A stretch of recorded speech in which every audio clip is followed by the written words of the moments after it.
নিরামিষ দিনে সবসময় দুপুরে বলো বা রাতে সবসময় লুচি পরোটা না খেয়ে দুপুরের টাইমে যদি আমরা এই ডালিয়ার খিচুড়ি করে খাই তো ভালো লাগে। তো চলো আজ আমি বানাবো ডালিয়া খিচুড়ি। সেই জন্য আমি এখানে ডালিয়া নিয়েছি আমি এখানে মুগের ডাল। প্রথমে এখানে ডালিয়াটা নিয়েছি আর নিয়েছি মুগ ডাল। এবার আমি মুগের ডালটা নিয়েছি, মুগের ডালটা পুরো একটু ভেজে নেব। এখানে ডালটা আমার ভাজা হয়ে গেছে, এবার ডালটা নামিয়ে রাখবো। এবার ডালটার মধ্যে আমি একটু জল দিয়ে ডালটা ভালো করে ধুয়ে নেব। নিয়েছি সাদা ডালিয়া, এই ডালিয়াটাকে একটু ভেজে নেব। এখানে আমার ডালিয়াটা ভাজা হয়ে গেছে। এবার এই মুগের ডালটা যে ভিজে রেখেছিলাম তার মধ্যে এই ডালিয়াটা দিয়ে দেবো। ডাল আর মুগের ডালটা একটু ভালো করে আমি মিশিয়ে নেবো। ডালিয়াটা আর মুগের ডালটা আমি ভালো করে একটু ভিজিয়ে রাখবো। কড়াতে আমি একটু তেল দিয়ে দেবো। কড়াতে তেল দিয়ে দিয়েছি। আর সবজির মধ্যে আমি আলু আর ফুলকপি দিচ্ছি, যেটা আমার কাছে আছে। তোমরা চাইলে এর মধ্যে গাজরও দিতে পারো। সেই আলুর মধ্যে আমি একটু নুন আর একটু হলুদ দিয়ে আলুটা ভেজে নেব। এখানে আমার আলুটা ভাজা হয়ে গেছে, লাল করে আলুটা তুলে নেব। কপিগুলো একটু ভেজে নেব। আমি ডালিয়া আর মুগের ডালটা যে ভিজিয়ে রেখেছিলাম সেটা একটু ভালো করে ধুয়ে নেবো, পরিষ্কার করে ধুয়ে নেব। এখানে ডালিয়াটা আমি ভালো করে ধুয়ে রেখে দিয়েছি আর কপিটা ভাজা হয়ে গেছে, তুলে নেব। আমি ওই তেলের মধ্যেই সোয়াবিনটা ভেজে নেবো। সোয়াবিনটা আমি আগে গরম জলে ভিজিয়ে রেখেছিলাম 10 মিনিট, তারপরে ভালো জলে ভালো করে ধুয়ে নিয়েছি, জলটা পুরো চিপে নিয়েছি। এবার আমি এটাকে চিপে এতে একটু হলুদ গুঁড়ো, সামান্য একটু লঙ্কা গুঁড়ো দিয়ে এটা ভালো করে একটু ভেজে নেবো। এখানে আমার সোয়াবিনটা ভেজে নিয়েছি, এটা রান্না দিয়ে নেবো। এবার আমি একটু তাড়াতাড়ি করার জন্য প্রেসার কুকার নিয়েছি। প্রেসার কুকারে আমি আগে একটু সব সিদ্ধ করে নেবো। সেখানে দিয়ে দিচ্ছি আলুগুলো, আগে দিয়ে দিচ্ছি সোয়াবিনগুলো যে ভেজে রেখেছিলাম সোয়াবিনগুলো দিয়ে দিচ্ছি। ফুলকপিটা গলে যাবে, ভাজা আছে তো গলে যাবে বলে ফুলকপিটা লাস্টে দেবো। এই দিয়ে আমি মুগ ডাল আর ডালিয়াটা ভিজিয়ে রেখেছিলাম ভেজে পরিষ্কার জলে, সেটা আমি এবার একসঙ্গে এতে দিয়ে দেবো।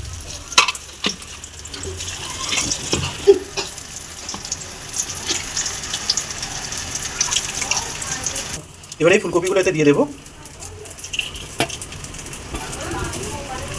পুরো আমি সব ভালোভাবে একটু মিশিয়ে নিয়ে আর একটু সামান্য একটু জল দিয়ে এটাকে আমি সেদ্ধ বসিয়ে দেবো। এখানে আমি 3টে সিটি দিয়েছি। আমি মশলাটা করে নেবো, সেজন্য আবার আমি তেল দিয়ে দিচ্ছি একটু। একটা তেজপাতা, 2টো শুকনো লঙ্কা, একটু পাঁচফোড়ন। ভাজা হয়ে গেছে। এবার আমি দিয়ে দেবো এখানে বেটে রেখেছি আদা আর জিরের বাটা, এটা পুরো দিয়ে দেবো।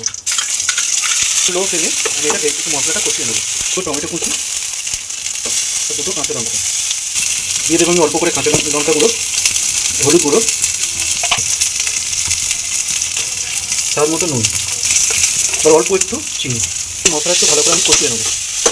বাট আদা আর জিরে যে বেটে রেখেছিলাম সে বাটিটা জলটা একটু দিয়ে দেবো, দিয়ে মশলাটা কষিয়ে নেবো। এটা উপরে আমার ভালো করে সেদ্ধ হয়ে গেছে। এবার আমি মশলাটা আমার ভালোভাবে কষানো হয়ে গেছে। এবার এই মশলাটা আমি একটু মিশিয়ে নিয়েছি, মিশিয়ে নিয়ে এটা পুরো বসিয়ে দেবো। দিয়ে এটা আমি আরেকটু ফুটতে দেবো।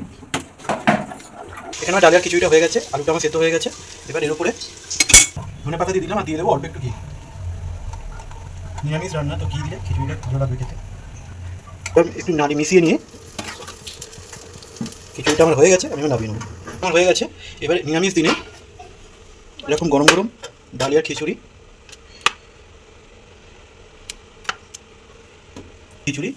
সাথে এরকম আলু ভাজা, কুমড়ো ভাজা,